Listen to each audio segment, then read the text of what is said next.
Developing now on Obamacare, Senate Republicans have put together what they say is the most comprehensive and serious alternative to date. North Carolina's Richard Burr, one of those three senators, with me now from Washington. How are you, Senator? And welcome Great, here Bill. To Good HQ. to be with you. I want to talk about your plan. I want to talk about your idea, because Republicans have been saying for 3.5 years there's a better way to do this, and this is just going to hurt the economy.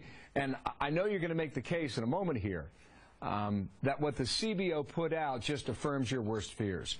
Before we go there, though, what the White House is saying is that actually this will give you more freedom.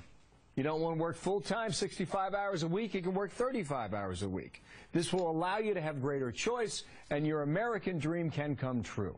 What would you say to that? Bill, you'd expect that out of an administration whose plan has raised the cost of health care for everybody, but yet they say the price has gone down, where 6 million people were knocked off of their insurance, 2 million enrolled, and there are 4 million in the hole right now. Even though this is a snapshot of employment, and it means that Americans are going to work less hours, they're going to make less money, and they're going to pay more for their health care.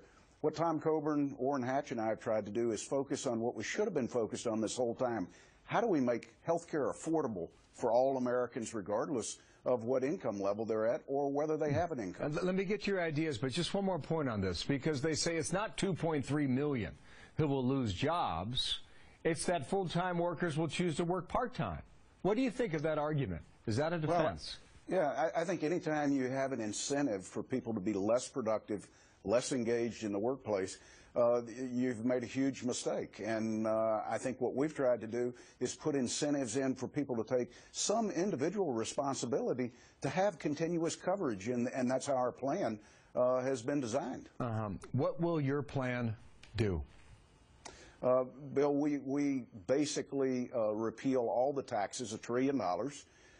We offer tax credits to individuals 300% of poverty and below to help them in the marketplace purchase their insurance. We eliminate the employer and the individual mandate. We create a real marketplace which has at least a 15% reduction in the effects of premium cost, and we empower individuals to go into the marketplace and pick a plan that meets their age, their income, and their health conditions, which I think puts them in charge of their health care.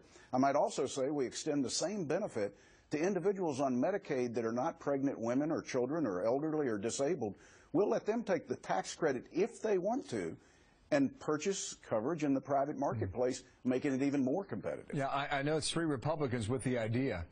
Do you have any Democratic colleagues who have come to you, whether on the record or off the record, and said, Senator, that's a great idea. I think I can get behind that. Bill, it's been amazing to see healthcare economists around the country of all stripes look at the plan and say, geez, there's some really good things in here. But this is not a bill that we introduced. It's a draft piece of legislation that we went out and solicited people to give us their best ideas, give us their comments on it. You know, the president said the other night he's got a phone. I just hope he learns to use it. So I did not hear a clear answer as to whether or not any of your Democratic colleagues think, Senator, you've got a good idea. Do you have any support from the other side? Bill, I would tell you there's a lot of interest. I don't think there's any Democrat that's publicly going to go out and say, I'm ready to throw the Affordable Care Act over, because this is the president's signature legislation.